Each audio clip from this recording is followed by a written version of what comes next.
네, 안녕하세요. 백선백점 영양교사 기출문제풀이 오늘도 시작해 보도록 하겠습니다. 책은 시끌시끌이에요. 자, 오늘은 57선이네요. 영양임용준비서 시끌시끌 1권의 553쪽에 있는 내용인데요. 5번 문제입니다.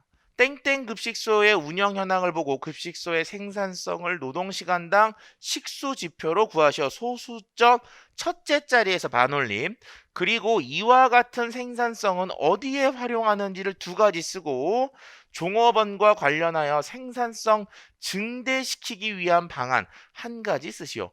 자, 기출 영양적으로 기출 봤을 때는 거의 이게 먼저 나왔던, 가장 매일 먼저 나왔던 시험 문제 패턴 중에 문제라고 할 수가 있고요. 그만큼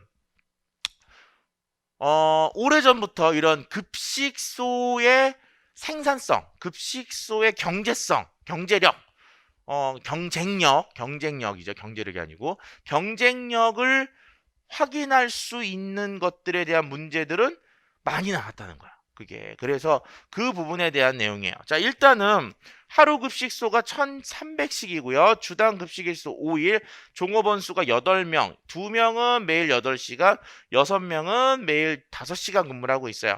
자, 우리가 해야 될 건 노동시간 딱 식이니까 거기 보는 것처럼 하루에 얼마 나와요? 1300식. 자, 5일 근무하는데 5일 의미가 없어요, 여기서는. 왜냐하면은 밑에 종업원의 근무를 1 단위로 줬기 때문에 굳이 그거에 연연할 필요가 없습니다. 자, 그리고 종업원 수를 봤더니 2명은 몇 시간? 8시간. 2명은 8시간. 그리고 6명은 5시간. 그러면 그래서 전체는 46시간 근무를 하네요. 그래서 1300씩을 만드는데 46시간이 들어가니까 노동시간으로. 그래서 그 부분을 나눠서 하면은 28.26. 그런데 소수 첫째 자리에서 반올림하라고 했으니까 짝 지어져서 28씩 퍼 노동시간. 그래서 종업원들의 노동시간당 28씩을 만들어내고 있는 것으로 확인할 수가 있는 거죠. 자, 이와 같은 생산성은 어디에 활용되느냐? 일단은 잘 운영되고 있는지 또는 경제적으로 어떤지, 그 다음에 수익성은 어떤지, 뭐 어떤 그 단체 급식이 갖고 있는 지금 그 일하는 사람들에 대한 어떤 일에 대한 그 친화도, 일에 대한 적응도, 뭐 이런 것들을 판단할 수도 있고. 왜냐하면 적응이 되고 잘 친화가 되면 그만큼 단위 시간당 만들어지는 식수가 올라갈 거 아니에요. 그리고 그것들이 올라가면 이 업장이 경쟁력이 있는 거고, 이제 그런 것들을 평가할 때 이 생산성, 이와 같은 지표들이 사용이 되고요. 자, 종업원과 관련돼서 생산성을 증가시킨다. 종업원과 관련돼서, 즉 노동시간당 식수를 올리는 방법.